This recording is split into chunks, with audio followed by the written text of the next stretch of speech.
The hour of 10 has arrived. Do we have a quorum? We do. Okay, very good. So let's just start with the Pledge of Allegiance, please.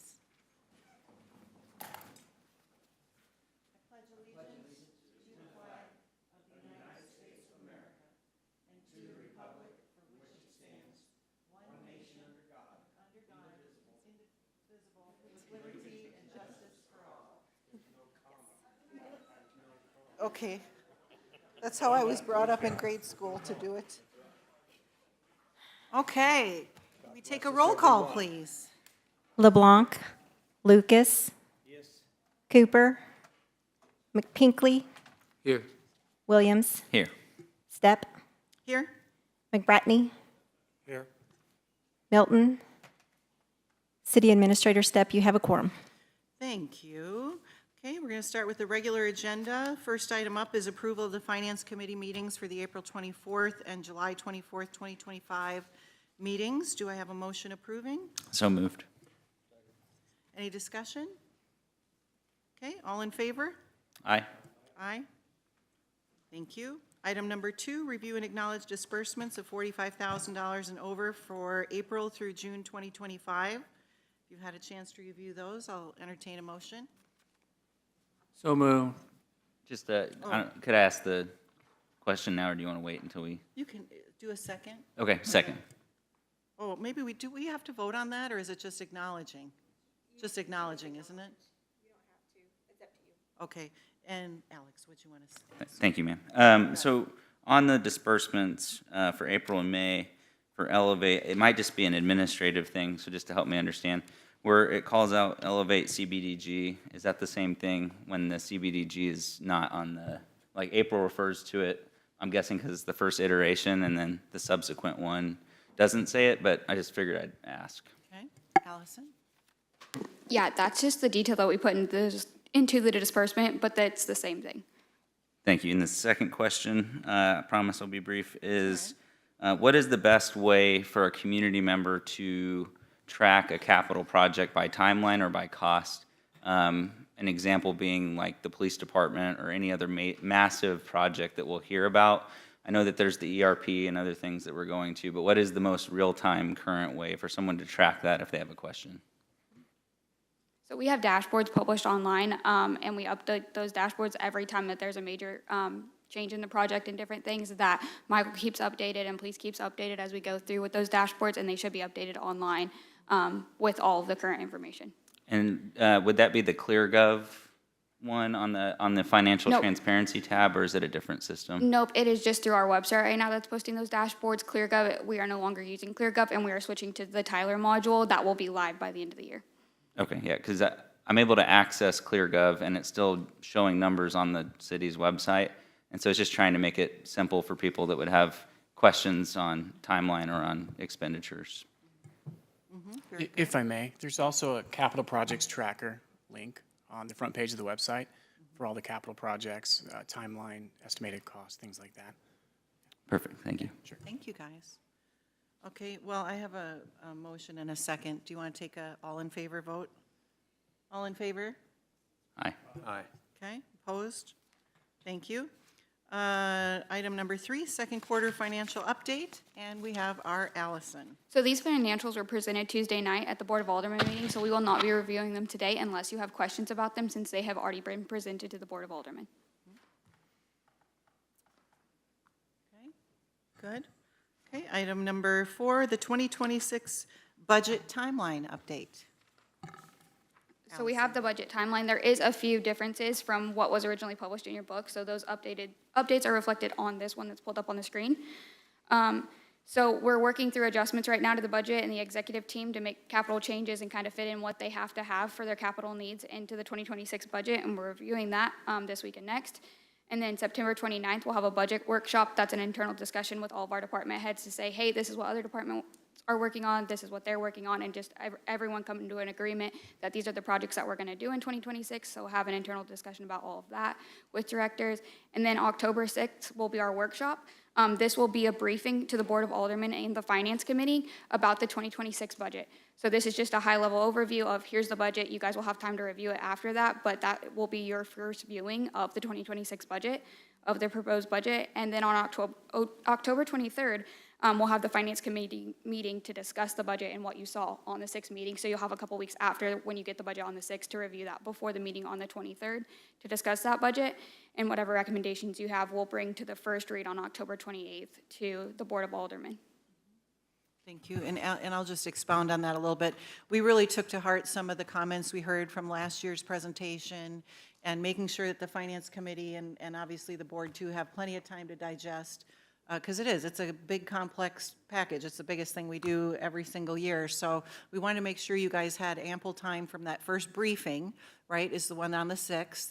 And again, you're not going to get the materials way in advance for that because we're just meeting with our team right at the very last couple days of September.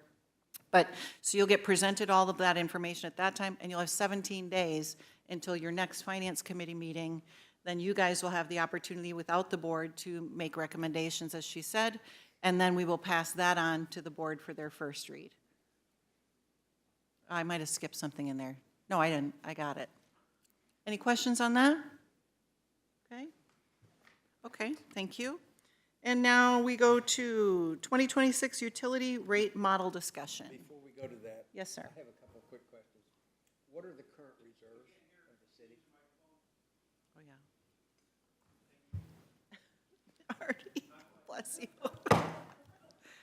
What are the current reserves of the city? The total reserve balance, I don't have that number with me today, but I can get it to you. Thank you. And where do we stand with the negotiations with the firemen? Artie, how about you and I talk about that offline? We've got a meeting of negotiations set up coming up, but that's not part of our agenda today, but I'm happy to address that with you offline. Well, eventually it will be, but for today, we've got the utility rate model that's on the agenda. Okay? All right, thank you. Let's start with the presentation, please. Okay, and we have Ben here to present our utility rate model for 2026. Please let Ben or I know if you have any questions as he presents the 2026 rate model.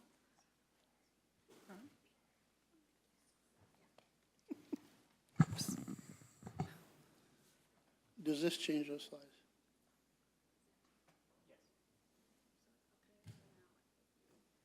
Okay. It'll go to the next slide. Thank you. Good morning. It's good to be back. Good to be back in Branson. It's also good to have a finance director that's not me, employed by the city.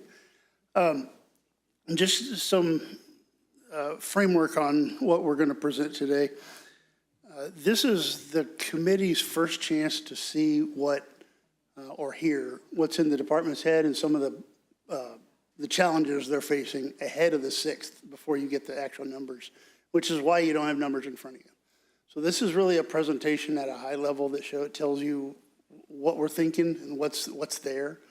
The steps that have been taken so far have been finance scrubbing numbers with the departments, on all the departments, not just this one. This one included, obviously, because it is rate-based. Utility charges are always a big item in anybody's budget, including Branson. We usually take this ahead of time, so you do see what's in the budget ahead of time. You can start asking some of the questions, and if we can't answer them, obviously, you'll get the details to give to what I'm going to be sharing with you today. So that's there. This is also the first time to see it. This isn't. We're not here to ask you guys to approve the rates as they sit. This is just really more for information, and that way we can kind of get out in front of what's in the budget. Also, one of the priorities in the city has always been using the tourism tax to lower the revenue, lower the rates, residential rates. They've maintained a low rate, if you will, for water and sewer by using the tourism fund for larger capital, and it's always been that way. What we're presenting to you today maintains that same stance. In the past, it's been percentages around, a lot lower percentages on the residential piece than the commercial piece. So the residential rate of per 1,000 gallons, if you will, is a lot lower than what typically you would see in other entities. One of the other, so Some of the other things that we look at, when I'm coming in to take a look at utility, there's what I call a barometer of things that I take a look at. One is insurance. When I talk about health insurance is really what I'm talking about. That's not been kind to anybody, especially Branson. Treatment cost that typically go up, but at some level, it's like asphalt. It's going to go up at a higher rate depending on the economy. And then the third one is the repairs and maintenance for non-rolling, non-vehicle equipment, parts. How are the parts? Because parts can be, a bearing could cost us in a car $100. Well, at the utility, it could be thousands. And then what goes into this could cost a couple thousand, if not more. So those parts are part of that too. So those are usually three things I look at in the cost that's escalated. We'll go through and take a look at the cost increases. So just as an example, from 22 to 23, the utility has gone up by 16% in expenses. This is operating and maintenance. This isn't including capital. I took capital out because it does tend to go like this.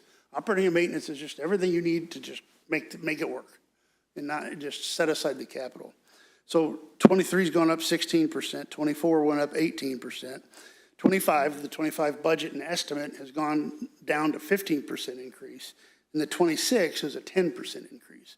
So the department's squeezing this down into lower numbers, lower increases in their budget. We've gone through the line items themselves. When we look at the line items, for instance, on treatment costs, chemicals and parts are going up anywhere from 30 to 40%. The electric rate, the rate at which they're charged for their electricity is going up 40%, well, 39 to be technically exact, but 39%. So costs are going up, and that's really across the board. Health insurance is going up. And what I did is take a look at 23 to say 26, right? It gives us a couple years of actuals, and it also balances out any kind of increases or decreases. And those percentages are from 23 to 26, what those increases look like. That's why they're so big, right? 30% increase, that's 15% every year. So those increases are baked into this as well. So let's jump in. The first thing I want to make sure that everybody understands is Branson City Water serves 33% of the residents. It's not the entire city, it's only 33% of the residents. So 33% of those residents actually have that lower water bill. You don't control it to anybody, any other providers. When we look at the sewer side, 33,000 customers. Looking at the sewer side is a little over double that number. And then the typical water consumption in a household is 5,000 gallons. And my two daughters have moved out, so I tried to benchmark that. Just what would be a normal household, and it's right about that. When they move back in, it's obviously a little higher than that. The projected for 26, the bill would be $26.51, which is around a $4 increase. And I told Kathy when I saw her this morning, I think I need to move to Branson because my bill is over twice that number. That matters. Average sewer bill for residents, $23.13 a month, which is a $3 increase.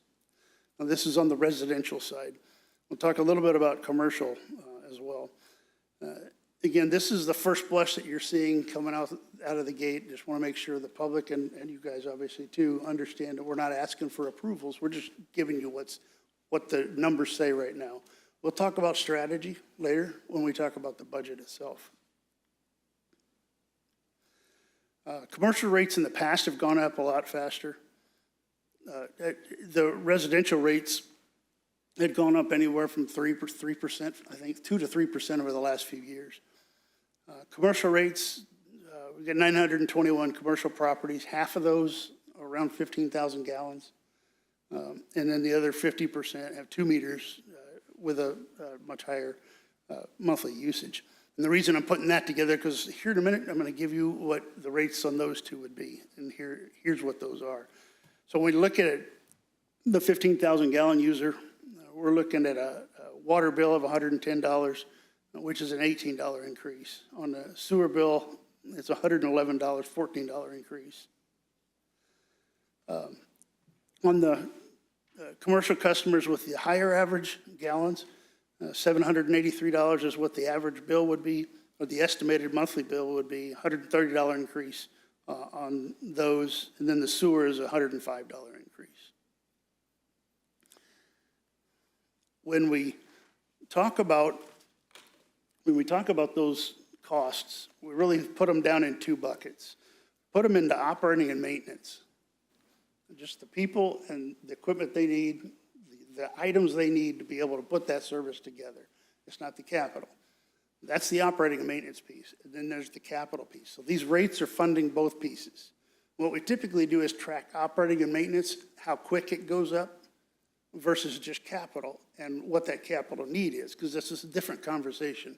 When you talk about capital, you're talking about 2 to 3 years down the road and actually preparing for some of the bigger capital items that are coming up.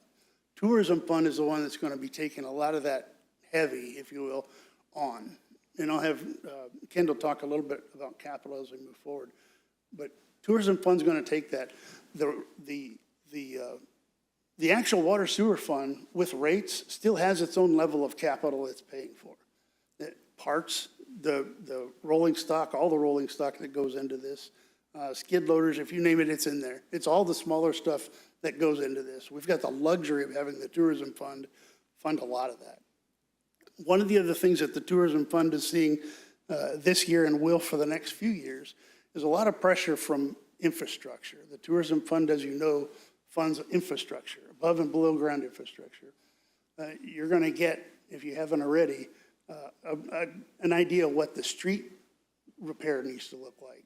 So you have a decision there on how that's going to get funded too. Historically, the tourism fund has always funded utilities, but that's getting some pressure because some of the projects that are coming up that have been kind of kicked down the road a few years are going to need to be put in place. And I say projects, water and sewer projects, are going to need to be worked with.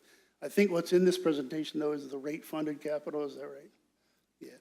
So what I'd like to do is have Kendall come up and talk more about what's on the plate for the CIP for these guys. All right, good morning. Thank you, Ben. Appreciate it. As far as for capital items, again, only a portion of our water sewer rates goes towards capital items. The majority of it does go towards operations and maintenance. We wanted to highlight these capital items because these are some heavy hitters, right? This is a little bit of a load for the water and sewer rate structure, but they're necessary.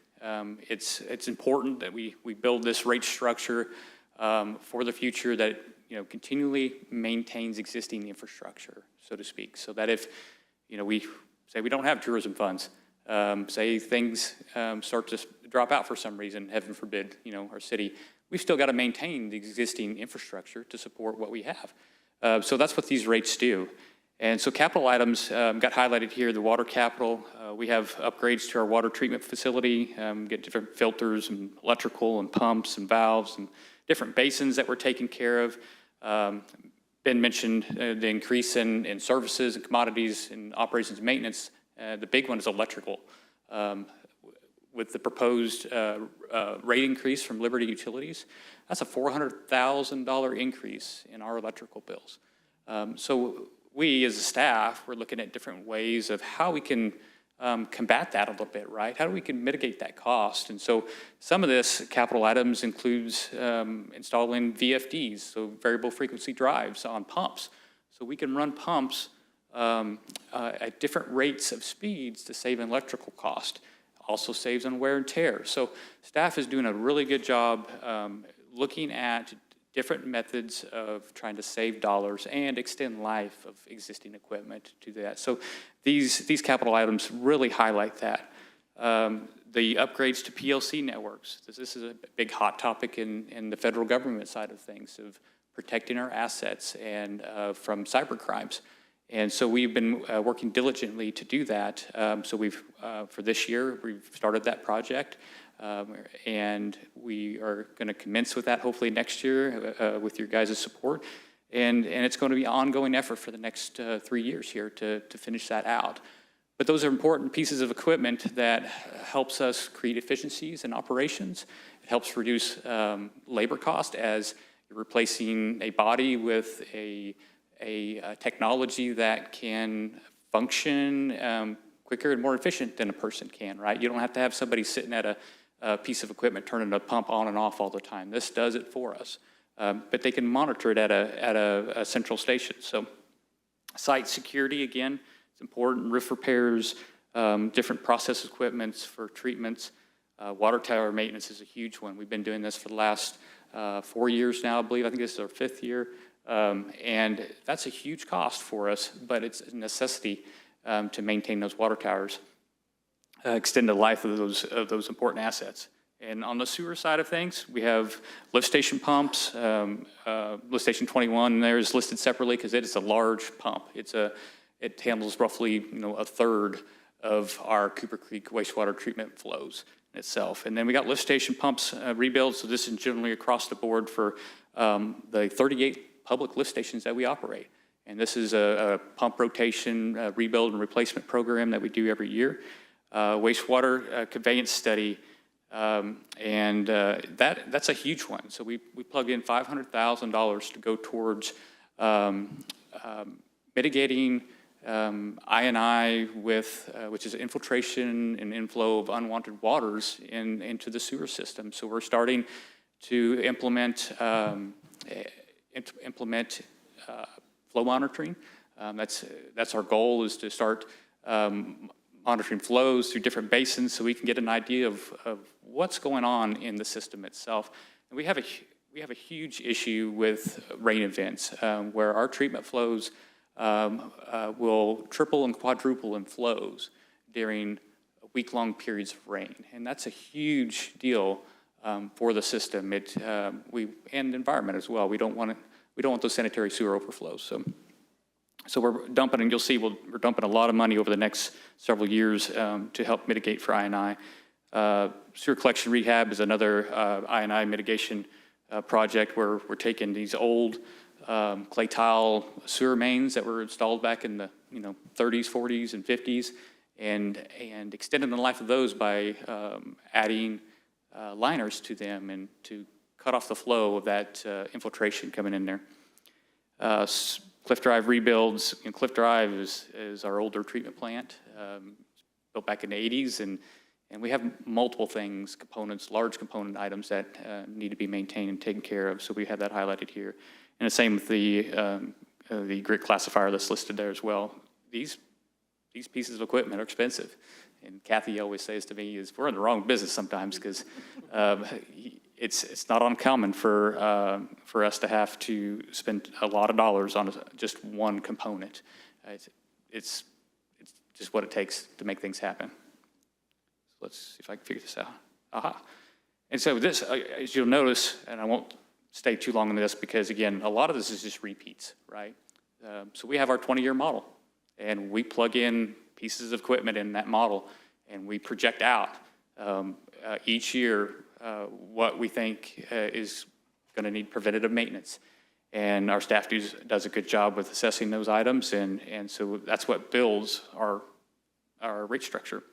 So as you look through these items, a lot of them are repeats in itself for 2027 as well, and then same for 2028. But happy to answer any questions. Okay. Questions, committee members? Go ahead, Alex. Yeah, Kendall, thank you. This is the third time I've had the pleasure of going through the utility rate model conversation. I'm just curious, could you explain, it seems that there's an approach change that's happened with what information's presented, what the idea is behind the rate change, because this committee's had this discussion for a while, and the ones I've been a part of, including the mayor's comments, not to speak for him, but there's been a perception that, the voters put in this tax, and that 75% of that fund is in good confidence going towards the benefit of the residents themselves. And it's not directly called out in the report or the presentation, but it's a 16% increase, right? Just to be frank with everybody, that's what's proposed. That's what's in there, right? Okay. On the average numbers you're talking about, yes. Right. And that's across the board, 16% for residential and commercial. No. Kendall, come on up. So for clarification on percentage-wise, so water is actually presented at 20% increase. Sewer is at 15%. So you mentioned the tourism fund in itself, and so I want to give you some, let's just say, some insider information. So as in our insider planning procedure for water and sewer rate structure, as well as just overall city health and well-being and the tourism fund and where those dollars are going to be used at is, you know, we're constantly looking ahead at what projects are coming down the pipe, so to speak. I'm a utility guy, I like to use those puns. But what we have is, you know, the tourism fund not only supports water, sewer, but also supports streets, sidewalks, stormwater items as well. So we have to keep that in mind as we're divvying up the tourism tax. But with, we have some major projects in line for the tourism funds. The one I like to highlight the most, because this is a passion project for me, but the subdivision or the neighborhood improvement projects of improving those water system mains that are undersized and that are beyond their life cycle. So we're in the process of doing that. And again, that's a potential $70 million project, right? And then we have, as well, we have treatment or sewer system concerns. And last year, 2024, late 2024, early 2025, we worked through a water and wastewater master plan update. And the purpose of that update was to identify where we're at with the system today. And a key highlight that came out in that master plan on our sewer system is that during dry peak months of the year, so peak flows, dry months, keyword dry months, we are pushing 80% of our capacity of our treatment facilities, both Cooper Creek and Compton Drive. And so what's that? And I'm, you know, Kendall, what's this information for, right? Well, here's the laid out for you is when you reach that 80% mark, Department of Natural Resources really emphasize the need to start planning for expansions. And what's interesting is people way before me, thank goodness, they thought ahead enough, but we've had master plans in place since 2007. And it's to expand our sewer system by doing a major upgrade of a lift station called number 30. And it's in the Roark Valley area. And so next year, we're proposing beginning the design of that major improvement. And the purpose of that is to convey wastewater from the Compton Drive facility over to Cooper Creek, where we can expand that treatment plant and do a treatment plant expansion. So cost-wise, lift station 30 itself, engineering is $1.2 million, proposed cost $12 million for that lift station, and that's planned for 2026 and 2027. The expansion of the treatment plant is planned for engineering in 2027 and possible build in 2028 or 2029, just depends how quickly we can get through those. Do that engineering. That's a $40 million project. So if you can imagine the amount of tourism dollars that we have coming in, the tourism tax hasn't changed the amount of tax that we collect, right? It's based off of, you know, the visitors we have, but the tax amount, the amounts we receive per dollar spent or whatever, it has not changed. So looking at overall 20-year cost of large capital items, we have over $200 million in large capital items that's coming down the pipe. And the tourism fund alone can't handle that type of load. And so we've got to stick to the roots of the core rate model of how it was originally built, was to fund capital replacements out of rates for the existing components, right? And that's what this does, is the existing components are being replaced by rates itself. And then when you get the expansions because of tourism development, then those will come out of the tourism dollars. And that's what this is focused on, is separate now, breaking it up. I know that was long-winded, but I No, wanted to give enough information. It's helpful. And so 20% is residential, 15% commercial? Is that what I heard? You brought up two numbers other than 16. No, So clearly, so 20% everybody across knows. the board for both residential and commercial for water, okay? The sewer is 15% for both residential and commercial. Oh, The perfect. reason why, so in past years, we have kept residential at a lower percentage rate of increase, right? We kept it at the 3%.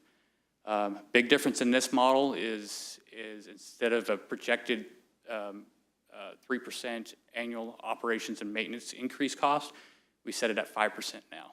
And so that changes the model dynamics because we're seeing those commodities, those services go through the roof, right? And we have to keep up pace there. Well, over the last few years of keeping residential rates at a lower increase compared to the commercial, what that has done is through our studies, my staff does a great job of going through, and we analyzed 90 different cities across the state and some across the United States a little bit to compare to see where we land at with our water and sewer rates. And what we've noticed is with having a split rate structure like that, it has caused the commercial side to start to get, we're in the mid-range right now with that commercial area being as far as competitiveness, right? But now it's at mid to high range, almost pushing that hurdle over to the, getting across the fence to that, being that high stage comparable to everybody else. And residential's way down here. We're still at the bottom of the list for residential. As you go to our neighbors to the north and neighbors to the south, City of Branson residents, but different water systems, they're paying double in watts. So it's important, if we didn't have the residential at the same increase as commercial, you'd be looking on the water side at 25% increase for commercial instead of a 20% increase. And so we're trying to offset that a little bit and balance that out to where everybody's paying their fair share for water and sewer. Another thing in our water and wastewater master plan update is we had them look at the rate structure. We had them look at our model to see how well it's performing. Make sure that myself, staff, that I'm using the model correctly. And it came back really well, except the one thing they pointed out is why do you have split rate structure between residential and commercial? This is not common across the United States. And for that same reason, as you're starting to push that commercial side way up there and residential still way down here. And so they recommend us to go back to the normal, same incremental increases as well as our outside third-party engineer. Yeah, so that recommendation, I guess, didn't come in 2023 then when the committee had asked about initiating a lower rate for residential because we reconvened after that to adopt that strategy, sustained it in 2024. The briefings you're talking about, I remember those being in the slides, and that's where I said at the very beginning, there's been a shift because even for preparing for this meeting, I didn't have this breakout. It's not on the HTML agenda. And so there's something different, and so it's trying to help understand when we talk to residents what the spirit and precedent that's been set, why we're adjusting fire, and what the reason is behind that, because costs aren't going down for anybody, including residents who are looking at, a fair amount of them are Liberty customers. And so I think we got to be very cautious about how we move about that topic because this is kind of a demarcation from that, and I think it needs to be justified, and I'm not 100% sure at the moment that that's being clearly communicated or how that will be received. So I appreciate you explaining it, but that's the reason for the questions. Yep. Can I jump in here? Oh, I guess I can. I'm running the meeting today. I totally agree, like what you just said, Alex, about how it's different from what we all talked about last year and in 2023. And the reality is we didn't anticipate what the severe spikes in primarily our energy costs were going to be. So just like you said, residents and business owners are really struggling with that as well. And you heard from Kendall, our electric bill has gone up 400 grand, was it? Just that pricing piece into our model is significant. The other thing, Kendall, I wanted to point out, and besides chemical costs and whatnot, and health insurance for staff, but the biggest thing to me was the utility spike, which was significant. The other thing I wanted to just, again, point out, Kendall, on the water side, right?